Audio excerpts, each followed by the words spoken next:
I pledge allegiance to the flag of the United States of America and to the republic for which it stands, one nation, under God, indivisible, with liberty and justice for all.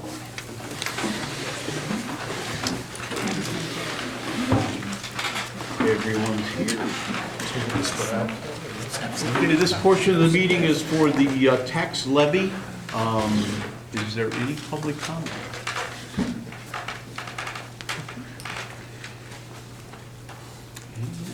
Go. All right. Ladies and gentlemen, all of this is basically a review of what we reported into last month. And so we'll go through a few things. To start with, a lot of times this time of the year you hear talk about a truth in taxation hearing. And so truth in taxation hearings are when you have to have a formal publicized hearing. Anytime that the projected levy increase is more than 5% larger than what you had last year. Okay, so if a lot of times you hear in tax and local taxes, you hear that magic 5% number. Okay, so that's where that comes in. It's not that you are ever limited to 5%. It's that if you go over 5%, you have to have a hearing, a formalized hearing that's advertised. So in this case, make sure everybody is on the same page with these terms. Levy, that's what we're doing tonight. A levy is a projection on what we as a taxing body are going to ask for our taxpayers to pay next year. It's an educated guess. It's based on preliminary EAV numbers from the county. So the levy is what we're doing tonight. Extension is what we received last year. It's the actual hard number. That's the extension. So then, if you look at aggregate, that's another word that gets tossed around in here. Aggregate refers to the amount of money collected with the exception of repayment of long-term debt. Okay? So we roll all those together.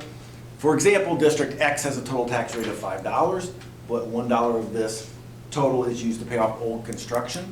District X would have an aggregate tax rate of $4. So that aggregate tax rate is really important, not only when it comes to truth in taxation, but also when it comes to what we refer to as tax caps. So what is Beecher's proposed total levy? Last year's extension was $10.5 million.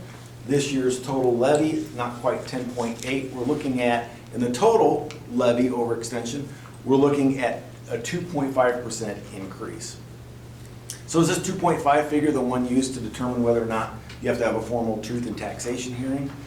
No, because that's the total amount that it's increased, which means that the debt is included in that. So if we just look at the aggregate, if we look at the amount with the debt backed out, last year's aggregate was 8.5 million. This year's aggregate will be not quite 8.7. The percent increase there is 1.9%. That 1.9% is something that we are capped at. This is where the tax cap comes in. That's what PTEL is. PTEL is the Property Tax Extension Limitation Law. So whatever that number is last year's CPI, the Consumer Price Index increase. The CPI would have been 2.9, and we could have gone up 2.9. But it was at 1.9, so that's where we sit. So is this 1.9% figure the one used to determine the need for a truth in taxation hearing? Yes, it is. We historically go through the same process as a truth in taxation hearing. We advertise, we let everybody know what's going on, we try to be as transparent as possible. We even carve out a little separate piece of the agenda on tonight's meeting for presentation and information. So then question 7, if the total levy is 10.8 million, but the aggregate levy is 8.7 million, where does this extra 2.1 million come from? So that's the debt that we are repaying. Looking forward, what's the anticipated total tax rate? Last year's total tax rate was not quite 6.81. We're anticipating to be in the neighborhood of 6.57. So that's a 3.5% decrease in total tax rate. So why do we keep using the words anticipated? It sounds like we're trying to be vague. Well, we're trying to be a little bit vague on purpose because we are using projected EAV numbers from the county. Now, they tend to be pretty accurate, but at this point in time, we don't have any idea exactly what exemptions are going to be put to that EAV, and so there is a little bit of an educated guess that goes along in it. So what does all this mean? On next year's tax bill, if everything holds true, on the school portion, make sure that we're clear on this. On the school portion, if your assessment hasn't changed, then the amount that you should pay should go down by about 3.5%.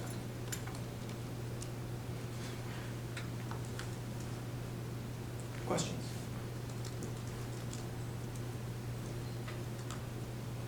We'll take questions from the audience also.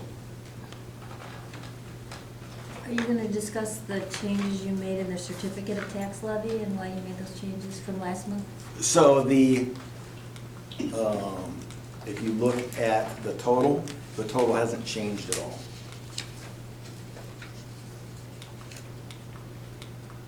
Well, the tax levy is just the aggregate.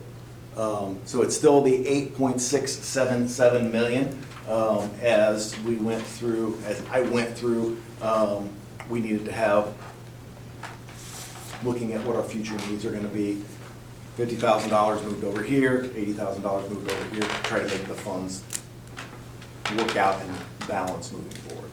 At the end of the day, it's the same 8.677 million.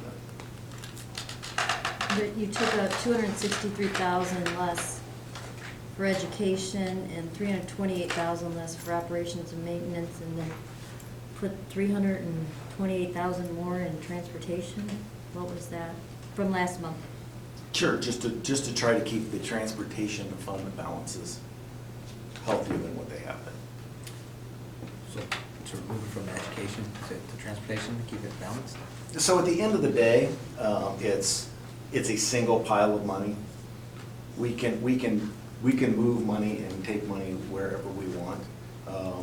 It's not that we are going to spend any more on transportation or any less on education. That's why when we talk about our reserves, we try to think of it in a single number, because it's like our checking accounts at home.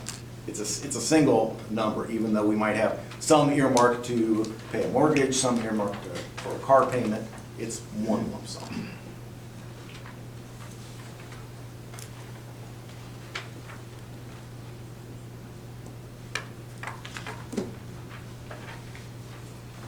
Any other questions? Thank you.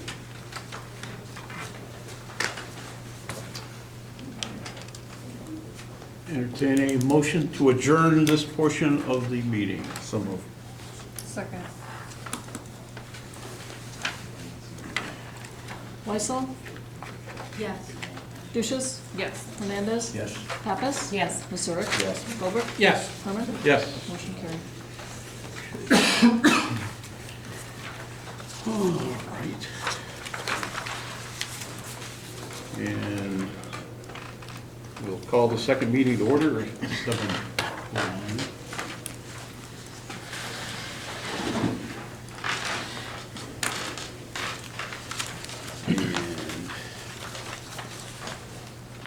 Roll call. Okay.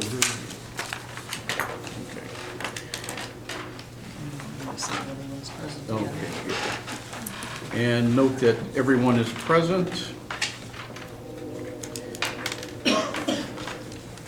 And I need a motion to approve the regular session meeting minutes of November 13th, 19, and the Facilities Committee meeting minutes of December 2nd of 2019. Oh, I had a couple things. So it said under there was a list of custodial, the minutes from November 13th, there was a list of custodial expectations regarding snow and ice removal. I think Mrs. Pappas asked about that. Did she receive them? I didn't receive them. I'll discuss that when I give my presentation. Okay, and then it says on page 2 that that we made a quote, we did vote for a quote of 46,000 from Ideal Engineering, environmental. That was for only 46,000, that wasn't for the total 262 that you're talking about engaging in the superintendent's report, right? We still have to vote So the for only that. thing that the board has approved is the engineering fees for Ideal. So in the upcoming weeks, there will be, actually, there's a pre-bid meeting this week, and then bids will be delivered next week. And so then in January, the board will have the opportunity to either approve or decline the lowest bid.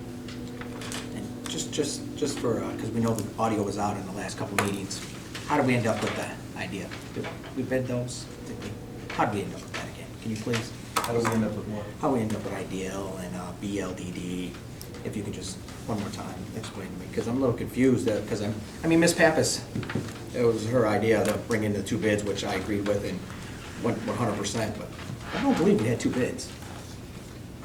I'm not understanding how we create a policy and it just doesn't happen. Okay. I'm still not understanding how this transpired. And, you know, I asked you to give me an explanation, so I feel a little better about it.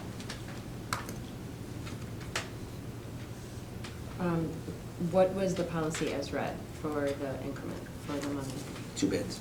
No, or, but for the, we had a minimum, that, was it 25 or was it 50,000? What? That you, whenever there's a project, there had to be a minimum for you to have more than one bid. Okay, so I passed that out at one of the meetings. It said at 15,000 in our information, and then we changed we made some changes, and then it showed up as 25,000, and it was never discussed that it was never highlighted, it was never underlined that we were changing that amount to 25,000. I don't know what it says right now. But it's interesting that you bring that up, because that was a spot I didn't quite understand how that happened. I mean, I can't read every word from word. That I look for highlights, I look for like underlines to see what changes are being made. My point is, and I'll leave it where it's at, I don't believe that when we put these out, no one places bidding on these. I just don't, and why we didn't get another bid. Any other board members have a concern there? I do. I was hoping for a second bid also on this, if not three. I mean, a project that big, there should be no reason why people wouldn't be chomping at the bit for bids on a project I'm this trying big. to look it up. Okay, thank you. I would also agree, after thinking about and evaluating, looking at the notes from various meetings, you know, that was one of the concerns that I realized in hindsight, and would consider reevaluating that. I would propose potentially, when we get to that item on the agenda, that maybe we reconsider that previous vote when we talk in more detail about that topic in a little bit. If you could, if you were searching, it wasn't in my email, if you could bring it up. I'm trying. Just in the meantime, that would be great. I don't know if I'll find it.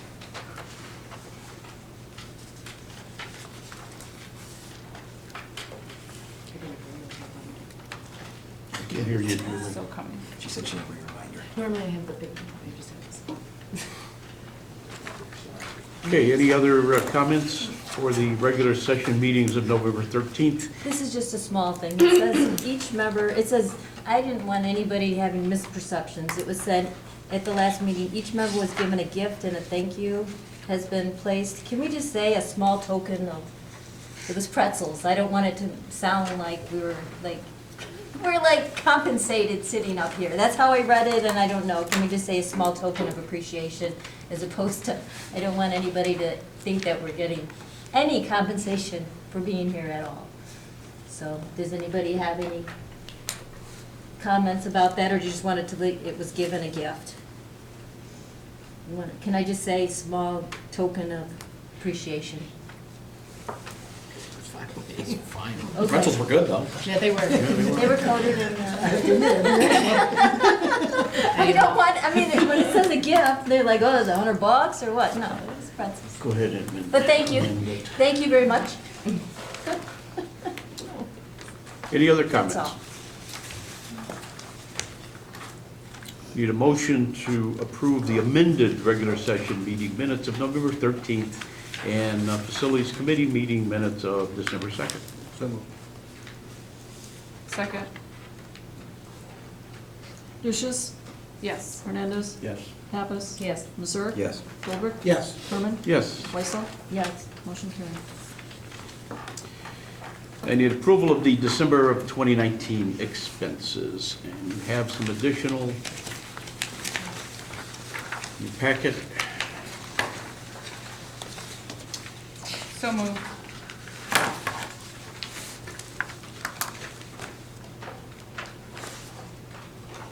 Is there a second? Second. Okay, discussion?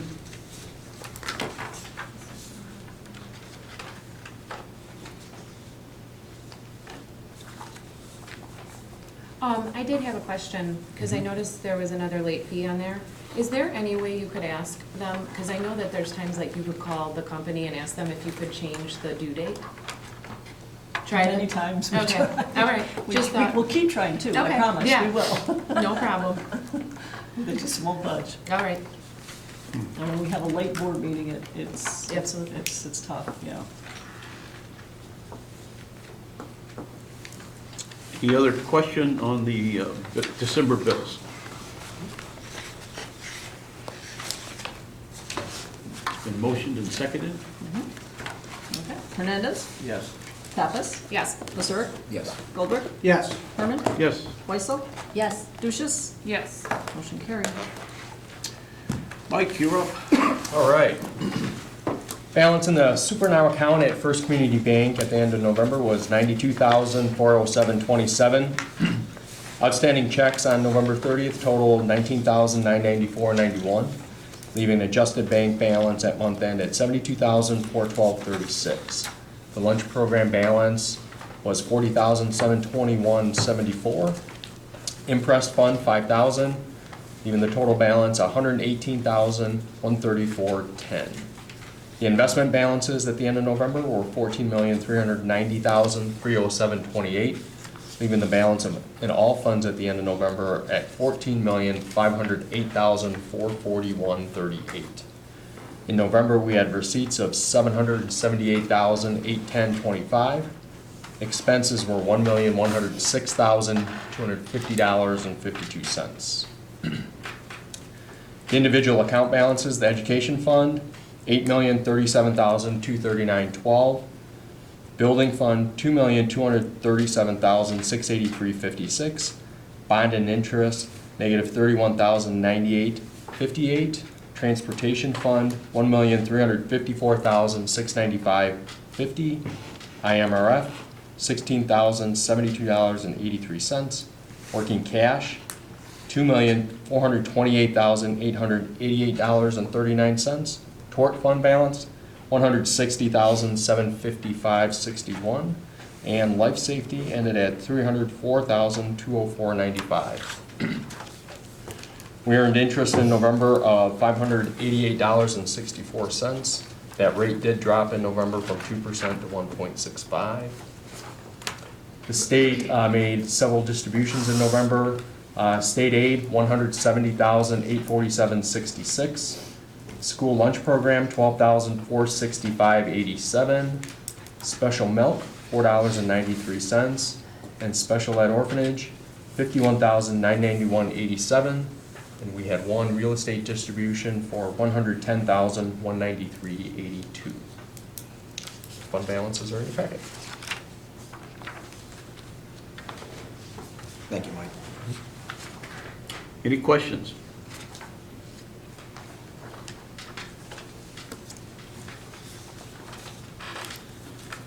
So,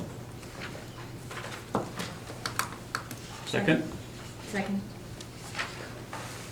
Pappas, Yes. Mazer, yes. Goldberg, Yes. Herman, Yes. Weissel, Yes. Lucius, Yes. Hernandez, Yes. motion carried. And seeing no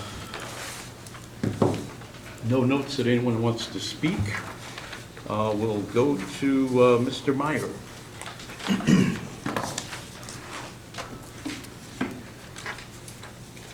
Thank you. The run continues, and it's an unbelievable run. Now our girls' basketball team went to state last week.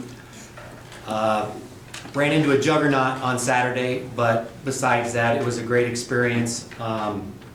But it's just never been around anything like it or associated with it, so it's been great. Hopefully we will continue it. And I'll try to have them here in January to recognize those 7th grade girls. But what I wanted to talk about today was kind of the social studies department and their Veterans Day stuff. We don't usually have school, or we haven't had school on Veterans Day, and so we don't get the opportunity. I'm not saying good, bad, or indifferent, but we don't get the opportunity to have people come in or speak about Veterans Day. Mr. Thomas brought in somebody. He does a nice job of bringing in World War II veterans, and this time we're fortunate to have a Vietnam veteran. But first, Mrs. Weiss, she had, within her class, they had to do a couple of different things. And within the little article, she talked about letters of thanks and collages and interviews. And a couple things that I'd like to note on that, hopefully I pronounce everybody's name right, but Leah Sikora had this wonderful poem. Ben Anaclario had a collage based on his family. I can't remember if it was his uncle or his grandpa, but real pictures in the war, and then some other things that were run off, but it was a really nice collage. Mackenzie Johnson and Molly Vladica, they sang the Star Spangled Banner within class, and then I try to do the Star Spangled Banner on Fridays, and I got those two and, and another one, Liliana Irwin? Maybe, I want to say yes. I think that was the third one I corralled in to help sing, so they did a great job. And then Madison Gibson and Liliana Guesswine, they played their instruments with the Star Spangled Banner within class. So I thought that was just neat that I haven't seen done before, and so I thought that was cool. I'd like to say great job and some shout outs to those kids. And then the last thing, with Mr. Thomas brought in Erica Hodak's father. His name is Daniel S. McDevitt.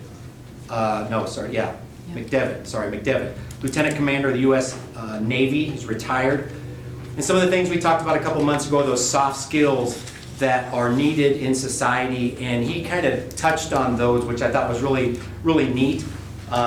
He said, I've only said it's an honor and a privilege to shake your hand to two people in his life, he said. One was a Navajo code talker in World War II, and the other one was a Tuskegee Airman. And so it was really neat to kind of put that into perspective. A couple of things he talked about, and he didn't really push, the military, oh, you need to go, you need to go, you need to go, but he just talked about how discipline, setting a goal and achieving it. The attention to responsibility, take it seriously. Focus on what is important. Don't sweat the small stuff, almost all the stuff is small. Becoming something bigger than myself. Knowledge of what I was capable of doing and prepared me for my career and the rest of my life. That's what he said that the military had an impact on him. And then his final 4 pieces of advice were hard work, don't just get by. C's, don't get as many opportunities as A's. In terms of if you're just kind of coasting by, he said, there's people that are going to say, well, if you're just coasting by in junior high and high school, so what's the difference when I, maybe ask you to do a job? Are you going to coast by and do that, or are you really going to bust your hump? Follow your dreams, be the best you can be at whatever it is, and then he wishes us the best in the future. So I really appreciated the fact of him coming in and talking to the kids, relating. And even, his grandson was in the audience as well when we talked to some of the 7th graders. So I just wanted to say I appreciate what our teachers do and what they did for Veterans Day. Was it? The kids loved it too. It was good. Yeah. I think they did well. And thank you for traveling all the way down for the girls' soccer Sure. basketball. Do it. It was good. It was good. Yep. Thank you, Mike. Thank you. Mr. Gagan. Thank you, Mr. President. All right, so I'm going to highlight a couple of things. One, if you're not doing anything Wednesday night, please come on by our new gym. We're having our, along with the junior high, our winter concert starting at 7 o'clock. So come on out for that. And then if you are still free this weekend, on Friday night at 7 o'clock and then Saturday at 2 and 7, they're having the Almost Main production at the community hall for our drama club. So all those are good chances to see our kids with all the hard work they've been doing. And then lastly, the Prairie State classes are going to be finished up on Thursday. That's when their final exam is for psychology, communication. Their last exam is a in-class speech, so they've already taken care of most of those. We're actually wrapping up books right now, sending those back to Prairie State, and on Friday we'll be ordering the next set for those 22 students. And as I said, I'll give a letter, or not a letter, an email to either Marla or Kara, letting you know of those 22 students who got the required C or better in classes, so we can get those reimbursements out. It's going to be all 22 in both classes, looking at their grades. So, and if you notice, the TVs are now working and cycling through, and so you can see some of the pictures from the psychology fair as well. So, any questions specific to my? I saw what you wrote about the fence, and I so agree with what you wrote in there, that you strongly believe that the fence should not be placed around the entrance, and that you thought that there was a concern, and that was my initial concern too, so I completely agree with you. Thank you. Thank you. Yeah, when you have, even if it's half the school, 180 kids walking out the same door, and you got a fence within 15. It was bothering me, and then you recognized it. Yeah, well, don't worry. Great, okay. Yes. Try not to make my world any more complicated than it already is.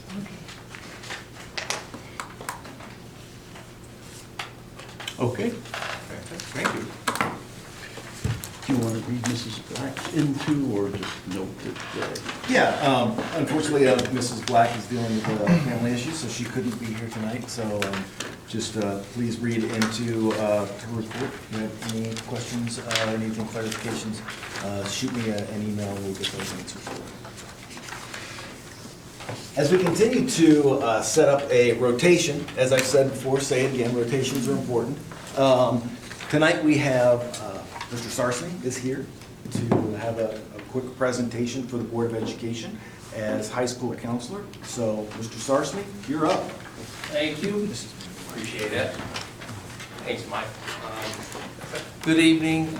Last year, myself, Mr. Gahan, and Mr. Cox, we talked about bringing a credit recovery program for students. And so we did, we rolled it out last year, and so I just wanted to give you an update on it and what I've been seeing from it. It's been pretty good. So for those of you who don't know what Ingenuity is, basically it's an adjusted curriculum. It's all online. So as teachers, we are able to kind of set it up to where it meets our teachers' curriculum for that particular class. So for example, if a student fails a class, say environmental science, I have Ms. Garnett look through the environmental science curriculum, and she adjusts whatever she needs to meet that particular credit. So it's 100% online. Here we use it for credit recovery, and we have 10 seats, and we started off in May. We launched in May. It's like new iPhones, we launch. Anyway, so we launched in May. We had 10 kids in summer school come, and overall we've got 5 total credits. Now that may not seem like enough, or like, oh, that's not very many, but a lot of the students, they fail a class and it's just a half a credit. They don't typically fail a full credit, so it is quite a bit. I'm projecting that we will have close to 15 credits of credit recovery. So I was doing some math and I was thinking about what we used to use in the past when I was here. We used to use American School. I'm not sure if anybody's familiar with American School, but it cost students money. And it was not a program to where they sent it home and they had to do it at home, and typically they didn't really do it. They'd wait till the last minute, or then they would have to re-ante and pay them more money. So I did some math here, and I estimated that we were, for all the students, were saving $4,500. So I thought that was a pretty big deal. more importantly, it opened the doors for other students to go to KACC, because KACC, your schedule is pretty stacked, and if you fail a class, you're gonna have a hard time going. And so for these particular students, these 3 students, they need to go to KACC, and they love it, and it's the best thing for them. So I think we're proud of that, you know, that we were able to, you know, expand Ingenuity to allow other kids to go and to do other things like KACC. So that's where we're at. And there's also a student that we had a conversation with today. In order to get into the union, he has to have 2 semesters of C or better In algebra. Yeah. He had a D. And so we are now gonna set him up for that semester he got a D on to go through credit recovery. That's awesome. He still has the credit, but now he's gonna be able to show in his transcript, he has indeed, he can get into the union. So I mean, it's not gonna reflect on the numbers he's giving you, but it's another way we can help our kids That's awesome. coming out of here. You just have to have somebody monitor it, so I monitor it. And we actually have study hall, you know, last period, so Mr. McCord has the 10 students, they go in there during study hall and work on it. That's all they do, is they just work on Ingenuity. We actually have 14 students. What's cool about it is that you can use it all at different times. Like, we have 10 seats. But you cannot have them all like on at the same time, over 10, so you can't have 11, 12 or 13 or whatever. But if they're on at different times, you can have like 20 or 30, but that's difficult to do, because you gotta tell them, all right, you can only use it this time and this time, so. I like it. I think it's a great tool. It's been very, very helpful for us, and it helps with scheduling, helps open the doors for the students, so. I assume this is voluntary? It's voluntary for the student to do this recovery? I don't know if it's really necessarily voluntary, but it's highly recommended. Highly recommended, That they do this, unless they want to retake the class. Some kids, you know, some kids learn differently and they love doing it. You know, I mean, they click like that. So, just depends, but I would say, yeah, you probably need to take this, do Ingenuity. How is it being accepted by the students? All the kids who take it, I've gotten really good feedback from it. Because, yeah, I don't know, they enjoy being online, they kind of do it at their own pace. They're learning different, they're watching videos, they got their earbuds in. So it's not a teacher up doing presentation. So it's a really solid tool. I think you guys are maybe thinking about doing it next year. Yes, sir. Do they just factor in both grades? Is that what they do? What do you How mean? do they, well, you still get the first grade and then you just get another grade on top of it? It doesn't take a replacement or anything like that? So there's a first semester and a second semester, say for example, environmental science. So if a kid fails first semester, we put them in first semester engineering, environmental science, and we take that grade and put it on their transcript, what they get. They'll still get the F on the transcript. The first one? Yeah, because that's what they got. You can't just take it off. But then when they do the Ingenuity, we put that on their transcript in the grade, so it shows that they've made it up. Does that answer your yeah. question? Yeah. Basically, it's like they take the course, it shows they take the course over and. Right, and so they have to meet the requirements that we have here at Beecher High School. So, correct.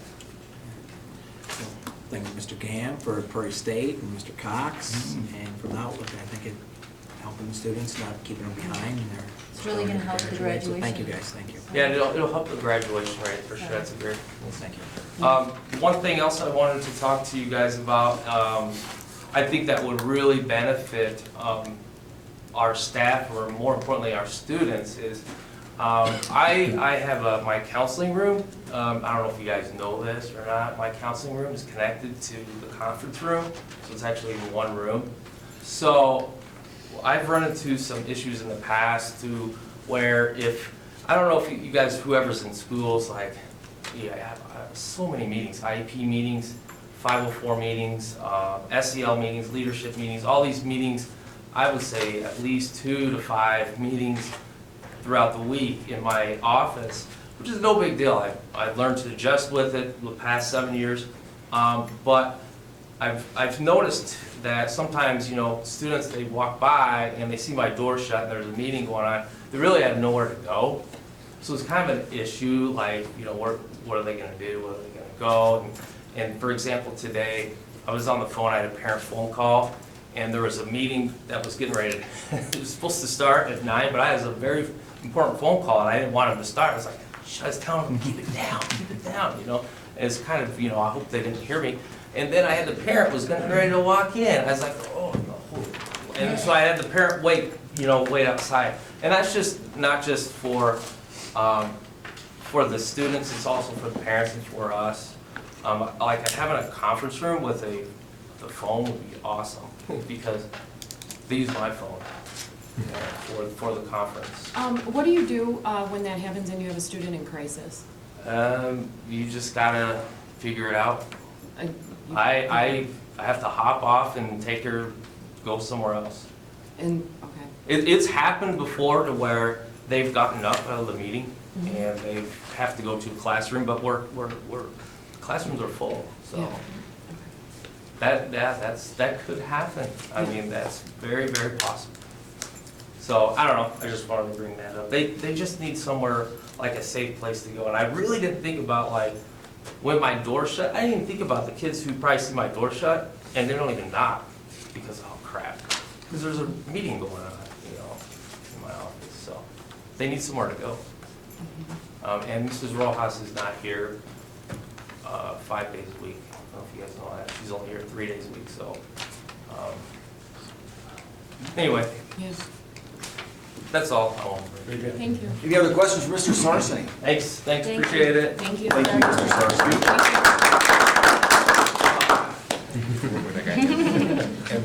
As we brought up a few minutes ago, I just want to update everybody with respect to snow removal, with salting, both lots and sidewalks.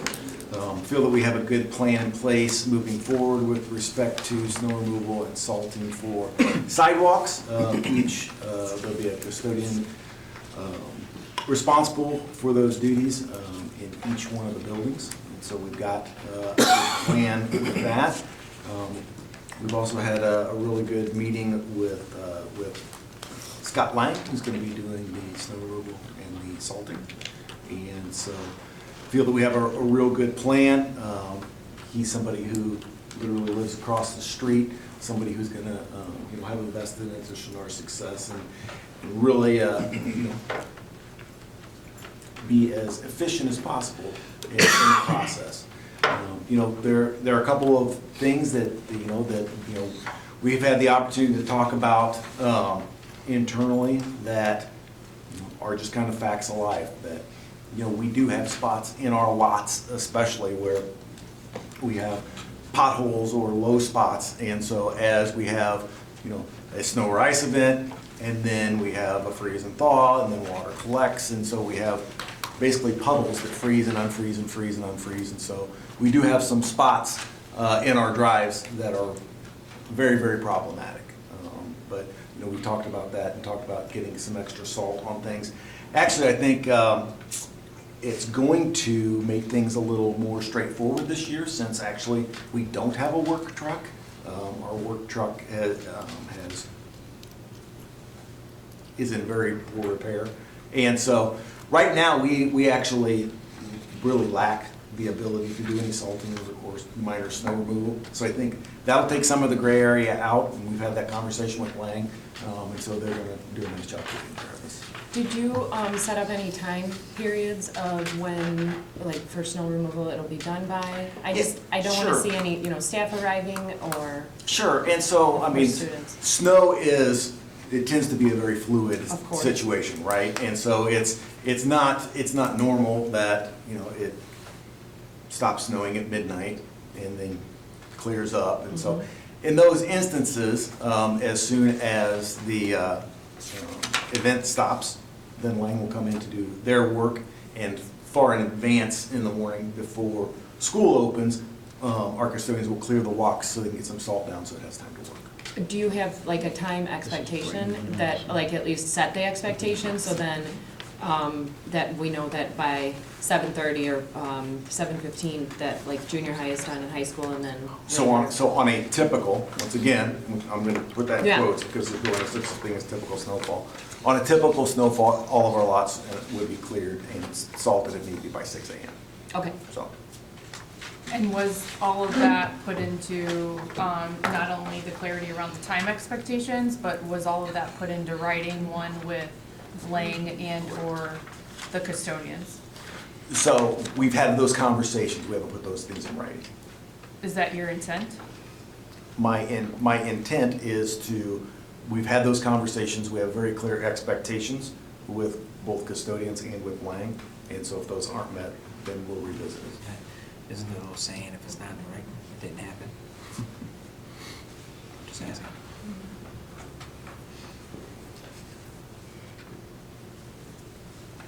So it's, As well and as- just because in a typical event, it is nice to have measured completion, you know, because there were some events where if it was more predictable, that there were some issues still. I feel that if you have expectations, you know, and that, of course, this can vary, and it can say that, but if you have expectations laid out, then they know where their cutoff is as well, you know? I believe we've made expectations very clear. Okay.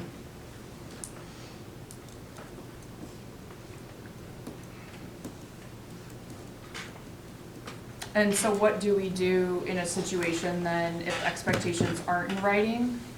And, let's take the example of the vendor first, and they don't comply with your intended verbal expectations. So then we would have follow-up conversations with them, and then if need be, maybe we could put something in writing. But with the ownership that the people we have involved, I don't think that's gonna be an issue this year. And then what about with the custodians? The same, and with the custodians, it's, you know, a little bit more of a clear, I don't want to say clear expectation, it's a little bit more black and white, because, you know, when you have an employee, you give a set of expectations, and then follow up to make sure to see that they're achieved.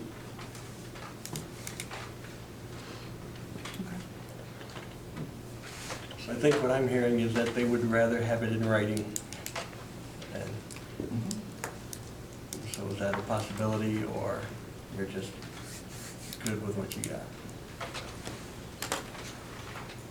It's something that I can revisit if that's what the board would like for me to do. One, that problem that Brad's having, there's no such thing as a typical event. Yes, I understand, but there's I don't think minimum. it's cut and dry like that either, but I think what Ms. Pappas was saying was that, you know, there has to be some kind of benchmark. It's not gonna get done. Well, there has to be some kind of Oh, benchmark absolutely. that you hold someone to, Right. in the fact that nothing happens, right? If nothing happens, then what? I think that writing it down would be a time period. If it's, Right. if it takes 3 hours, it takes 3 hours. You can't make it any shorter. So if it starts snowing at 6, it's not gonna get done till 9. Starts snowing at midnight, it'll get done at 3 or by 6. So having it said that everything has to be done by 6 o'clock or by 7 o'clock is not typical, because it takes so much Sure. time. And they're not gonna start plowing while it's still snowing, because they'll be plowing the entire time, and you're just blowing money out the window. So it's a difficult thing to write down. But there are Yeah. certain times that they would, if we called them and needed to get buses through, if it was a midday event. So there are a lot of, like I said, it's a very fluid situation. I just don't want to see like principals and pairs out there salting and shoveling. That's my main thing. That's what we've been working for months, Okay. is to get all of these systems in place to be more successful than we were last year. Because what we're trying to do is be better every day, every year. That's what we're trying to do. Okay. Learn from last year and move forward.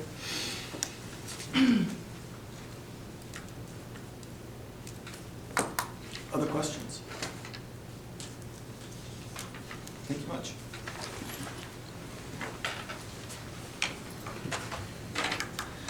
Moving on to old business, we need a motion to accept the 2019 tax levy adoption, or tax levy as presented.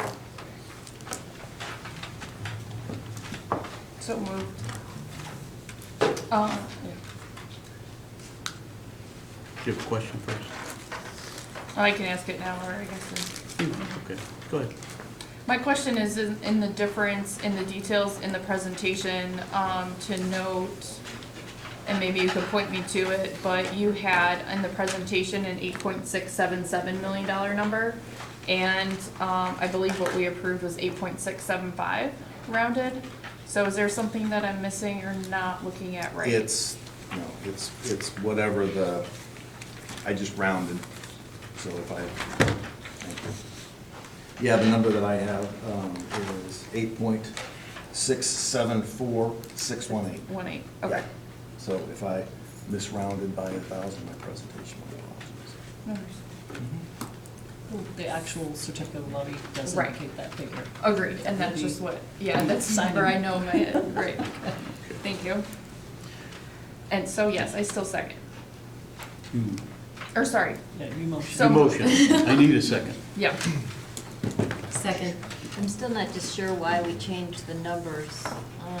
Took them out of education and operations and maintenance and added them to transportation and added them to fire prevention and safety from last month.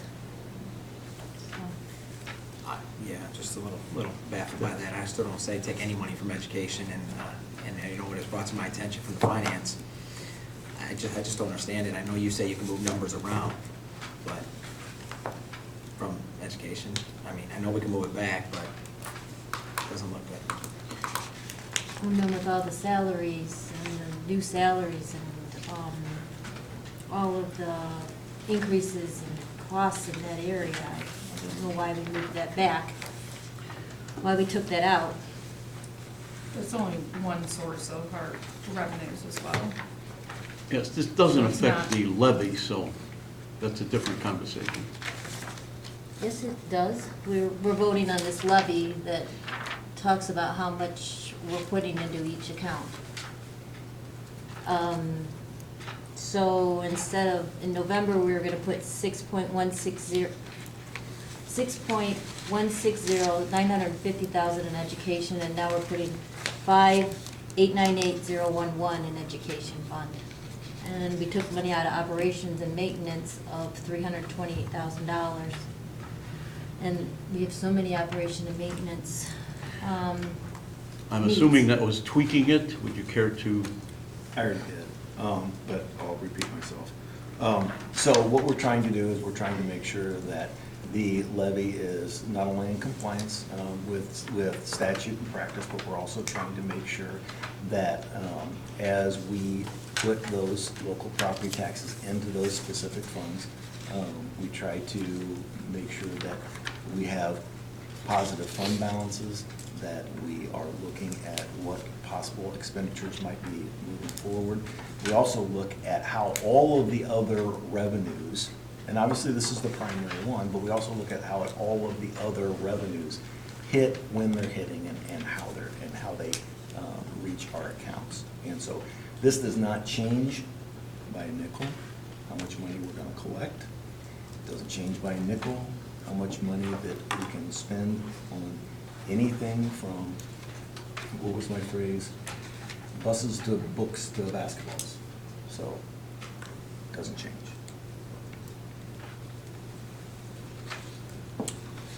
It does, because when people read it and they see that, yeah, I know what you're saying, okay, I understand, I get it, but when you say, when people read, and there's people that read, there's people that watch these, and you see $262,000 removed from education, that doesn't look good.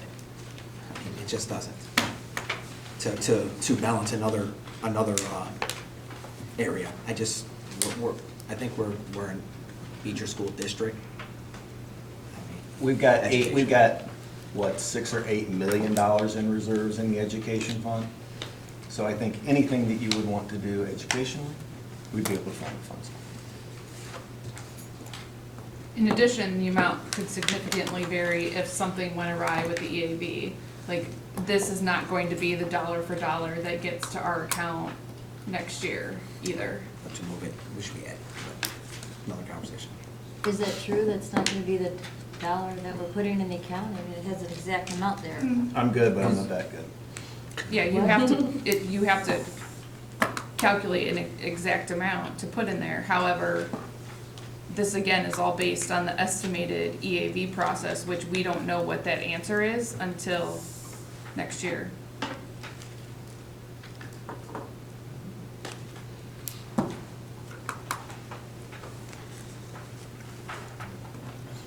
Any other questions? I need a motion to approve. We do, we have a. Oh, we've we got have a list motion. and And Julie. I had seconded Got it. 'em both. So just a roll. Missouri, Present. Goldberg, Yes. Herman, Yes. Weissel, No. and Duchess, Yes. Hernandez, Yes. Pappas. Yes. Motion carried. And moving on to the description of the junior high athletic director's job. And you have the second reading in your packet. Need a motion to approve.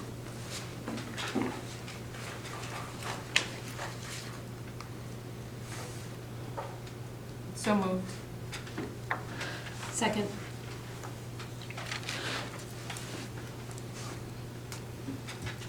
Goldberg, No.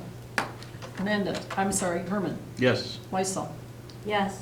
Duchess, Yes. Hernandez. No. Pappas. Yes. Missouri. Yes. Motion carried.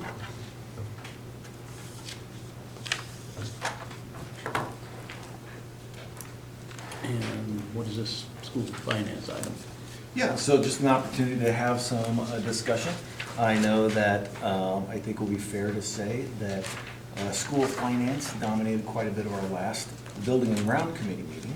And so I just wanted to provide the opportunity to see if the board wanted to have continued dialogue on that, because I think it's fair to say that school finance is very closely linked with some of the construction projects that have been identified by past community groups. And so just the opportunity to have a conversation.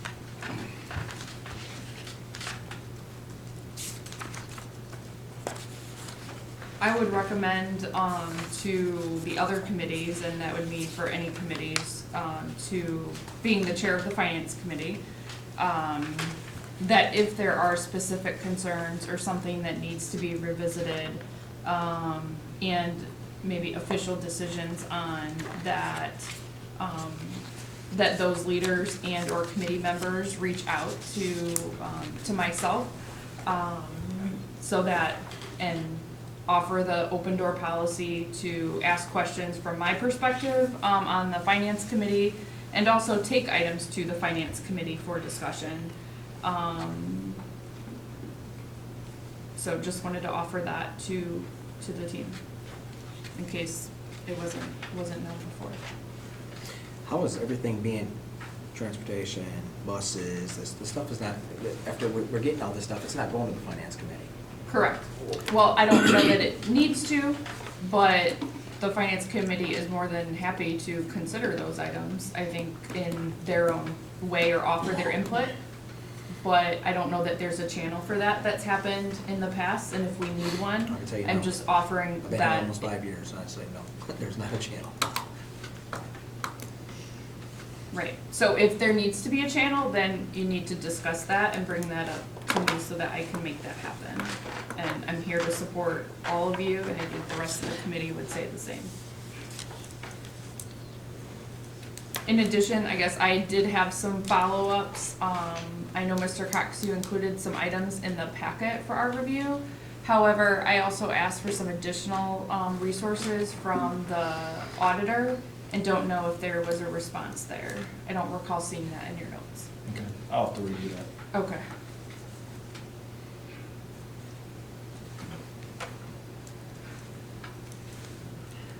I'd just like to say that I think it's fitting, as we're looking into taxpayers and levies and things like that, that as we consider moving forward, that we have to keep in mind running reserves on the state level, and how that looks very different from business models and also personal models, and carrying 500 days of cash at hand. Well, in a lot of other organizations, you have to earmark and you cannot carry balance. And the only suggestion to have a higher balance would be that you're saving for something. And as the state suggests, we should have 180 days. And being that far over, I think, with the tax base that we have and taxpayers' interest, that we need to be listening more. For 180 days, Mr. Cox, for us to have money on hand, what is that, that would keep us, just say the state didn't pay or somebody, just. That figure you mean? Yeah. Certainly. So if you look off of last year's total expenditures, call it 13.5 million. So half of that would be not quite 7 million. So if you're looking at 180 days, they're meaning 50% of what your total expenditures would be. So you're looking somewhere between 6.5 and $7 million to be at that 180 days, which is the highest level, kind of the gold standard, the way ISB categorizes these things.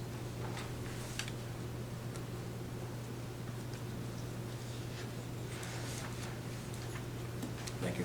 So you used last year's total budget number and expenditures for what you were just quoting, and I think we're at least $1 million higher than that. So, but also I was wondering, because it says in your report that it's 180 days, but it's only in certain funds. So, like education, Transportation, building. is it still the same number then you're looking at? Because it's. Yeah, you're only those are figures that are determined in a formula that's determined by this ISB, and it's in every single district's AFR. So you can go online and pull all those numbers off of every district in the state.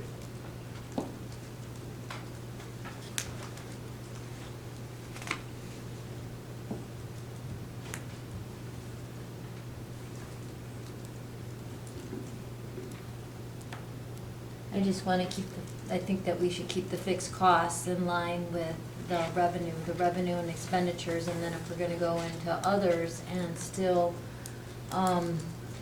we need to finance a project, that's one thing, but I just want to I think that we should keep the the revenue in line with the expenditures. And then you said, you called it a pincher movement. I wasn't quite sure what that meant, but you wanted to keep the tax rate where it was, but I wasn't sure how you were gonna do that, because we're gonna have the bonds paid off in, about 3 years? And I wasn't sure how you were gonna do that. So there's been recent conversation about what do we do, what do we need to do to try to maintain as much of a reserve as possible. And so I've said before, and so I was reiterating that if we continue, like happened tonight, if the tax rate is going to continue to drop by 23 cents year after year, then it's going to be very difficult to keep money in the bank.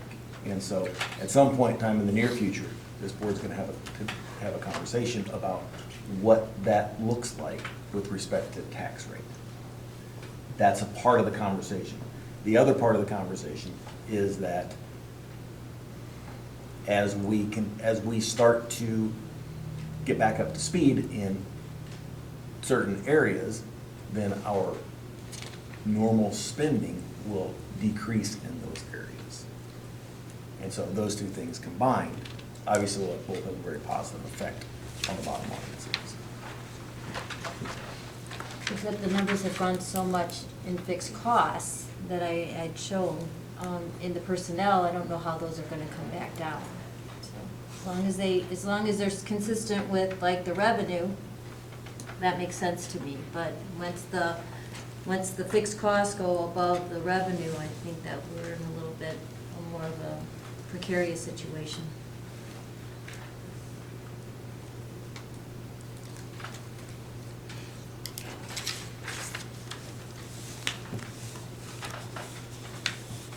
Any other questions or comments? And we'll move into the asbestos phase 1. Yeah, again, an additional conversation. I know that had a lot of conversation about this at last Monday's committee meeting, and in the past, I believe it would have been over the summer, the board had asbestos as one of the summer 2020 projects, and we just need to continue that conversation, and whether it's we need to kick that back into committee and continue that conversation there, whether it's we feel comfortable with moving forward and getting to a point, much like we have with removal, where we are going out to get bids, knowing that at the end of the day, all of that engineering work needs done anyway, or something in between. But we're getting to a point where we need to continue the conversation. I would like to kick it back into committee and have some more discussions before we go any further. Would that be facilities or finance? Actually, I think it should be both, but I think facilities first. We can have both prior to the January board meeting.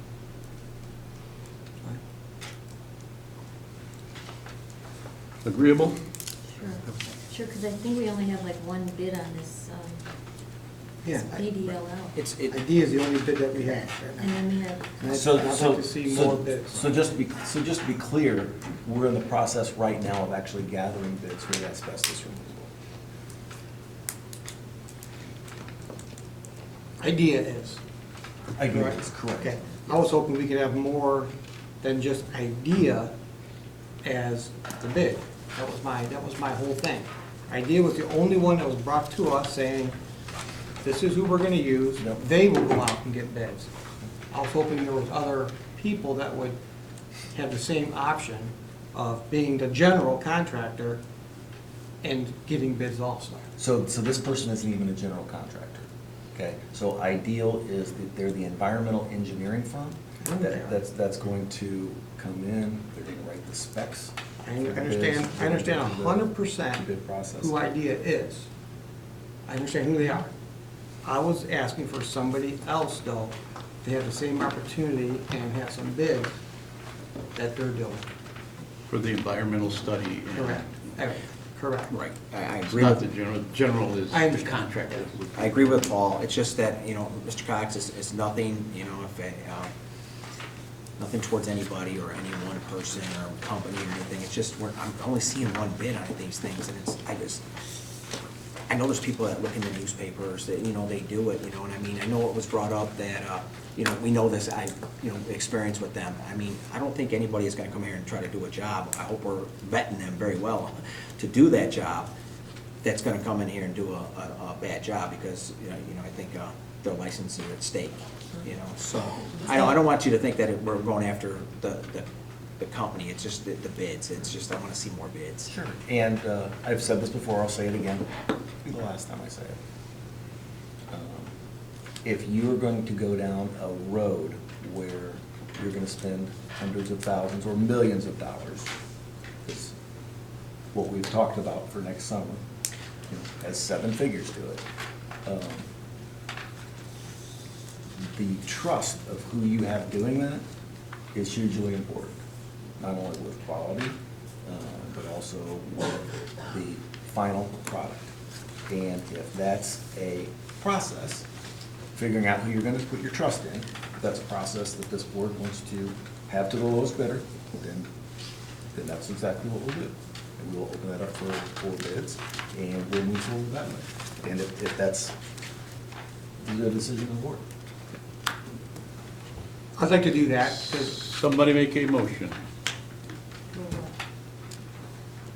We have already approved that contract, though. to hold off and. We've done, I'm sorry, excuse me? I believe that we already approved that contract. The BLDD No. No, Ideal. or Ideal? So does the board want to advertise for bids for the architectural services to go with the asbestos replacement? asbestos replacement, that doesn't sound right.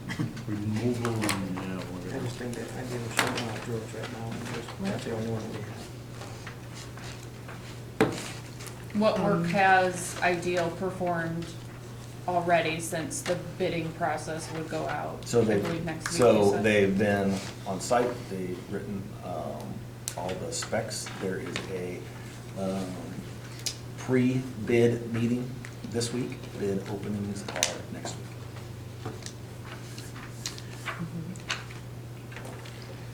So what are they bidding on? Companies to do the asbestos removal?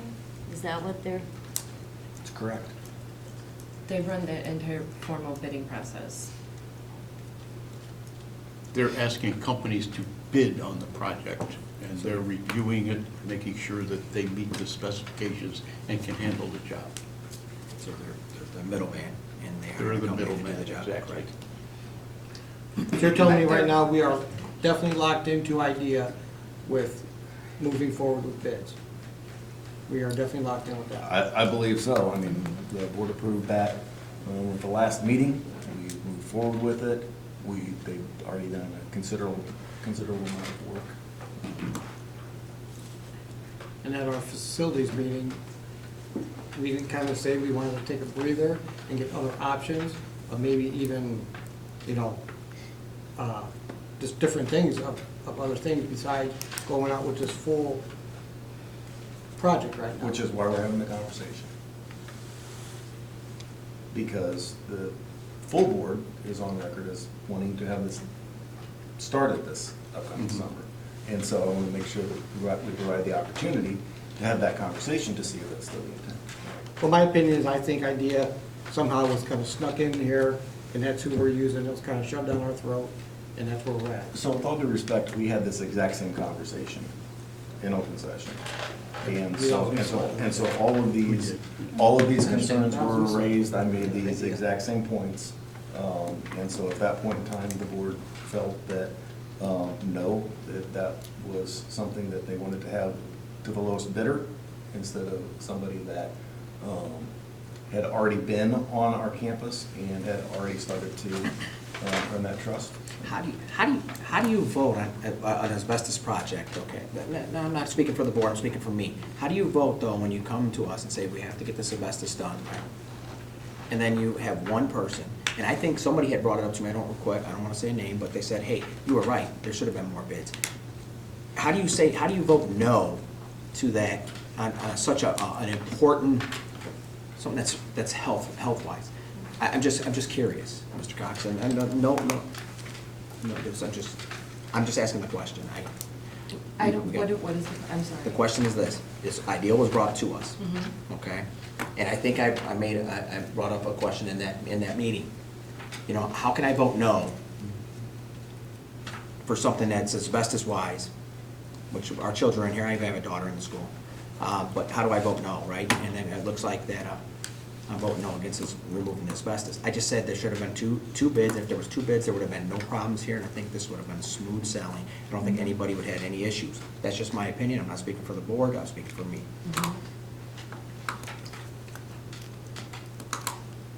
I would like to take an opportunity here to take an action for Mr. Cox and the board, and think that we should look back at this process around Ideal, since we have voted to engage them at this point, and we use this as a learning opportunity for all of us. Given, I talked about some reservations that I thought about after the meeting last time, I would like to look back at, and I found the reference online, but it isn't specific enough, and I don't know all of the state regs that it refers to. But I would like a special session or a special topic on the next agenda to understand the purchasing and contract evaluation process again, so that we all know where we stand today, so that I can be better informed and offer that if the board would also take that as a recommendation to Mr. Cox, because I know, being newer to this experience, this process and this team, and the amount of significant facility and building related projects and, focus areas that we have, I think it would be worthwhile an additional focus, topic for the session. In addition, I had, well, first of all, I guess I'd ask if the rest of the board is in agreement with that, so that we can give that to Mr. Cox to follow up on. And I would like to point out on the side, I feel that how things have gone off balance here and our misunderstanding and communication and everything is because we are not committee of the whole. So, just to point this out, but I would absolutely agree that whether this would be a policy committee of some sort, that we can look at all of the different drafts of it and everything. So is the board in agreement, then do we need to vote or anything on that? No, that's just a recommend, okay. With that comment, I would also take, had a follow-up question on the pre-bid meeting that you mentioned is this week. Who provided the recommendations for that and who attends that meeting? Is that something the facilities committee has been a part of? No. So so it's something, IDEAL invites contractors on site so they can have an understanding of what to bid. Okay. And has that scope been defined for them yet? Yes. Okay. Just for the record, I know the asbestos has to be removed. Right. I just think that, like you said back a few minutes ago. It doesn't have to be. There's other things. You can decapsulize. There's other options besides just having to rip everything out right now. That I found out later on down the road that I wasn't aware of before.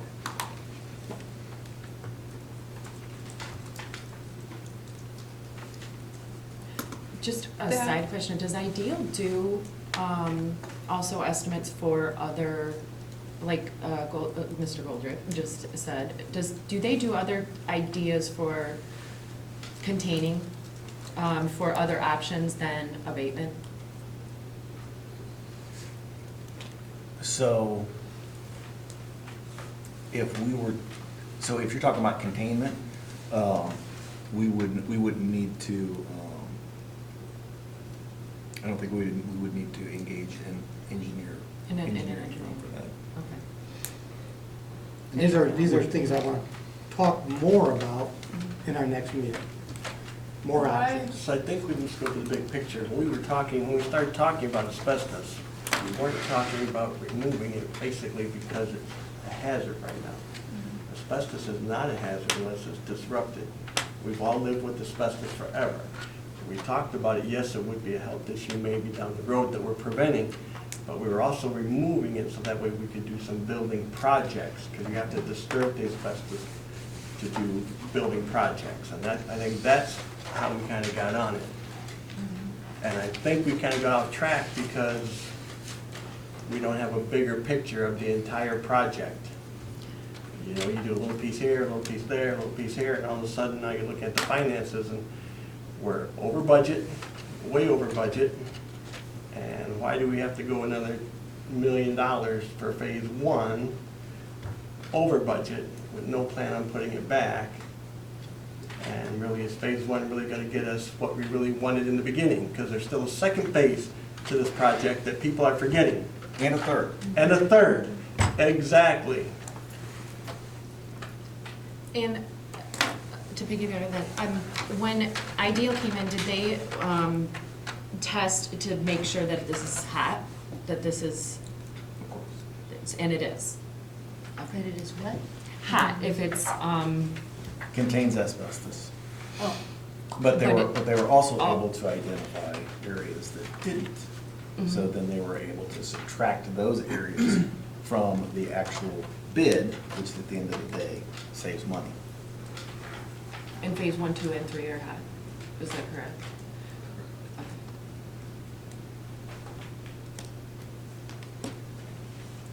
Why, and I'm not sure, is this the cart before the horse? Like, why hasn't the facilities committee been involved to evaluate what goes into the bidding process? That there are other options, that, it's not just removal. I think If we've there's asked. other, I think we've asked for some things and just never got a response on some stuff. And I know that, some other things have been talked about lately, like encapsulation and all that, which, had we had that, Right. had we had that option prior to that, the encapsulation would take care of the health issue, but not really the building issue, right? Correct. Mike, But can you those speak conversations to have any of never- this?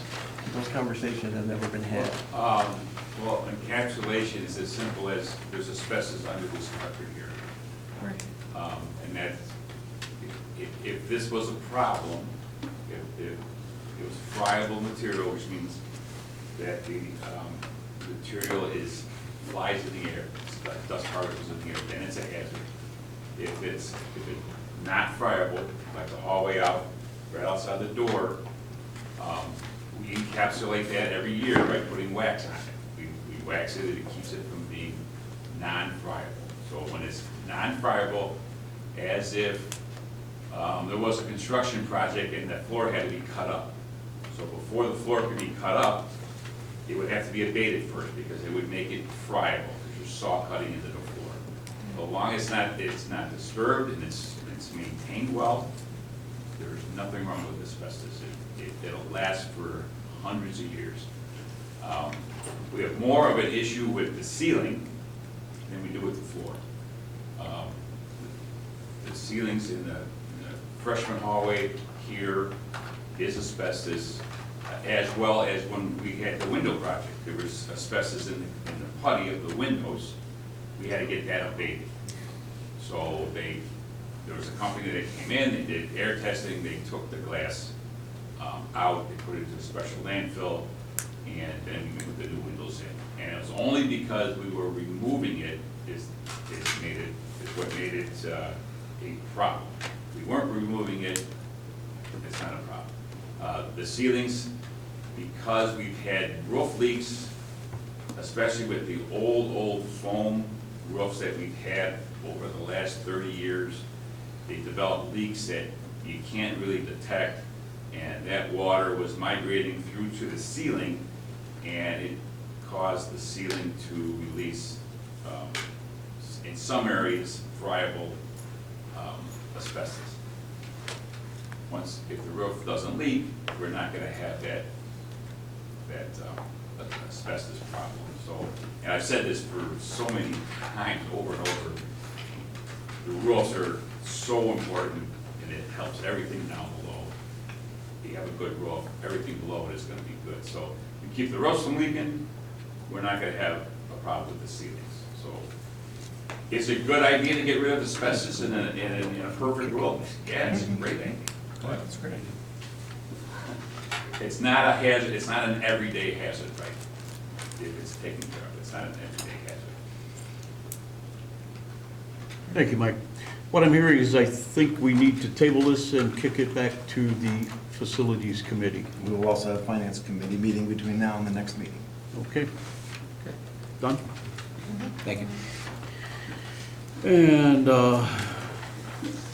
what's the amendment on the motion for the junior high varsity? So the new motion actually basically puts in a different name. Oh, okay.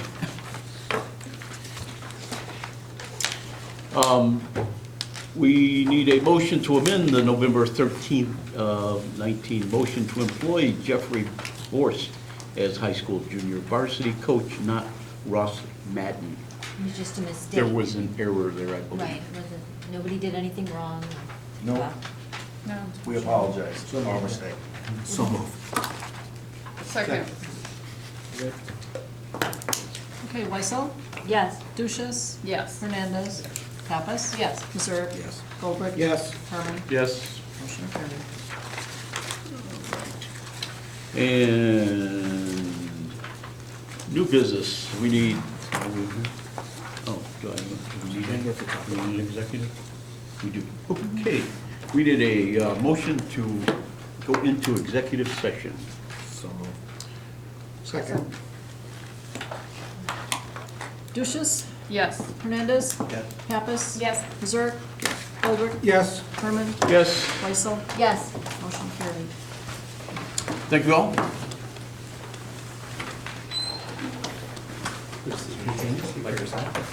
Good, sirs? You good?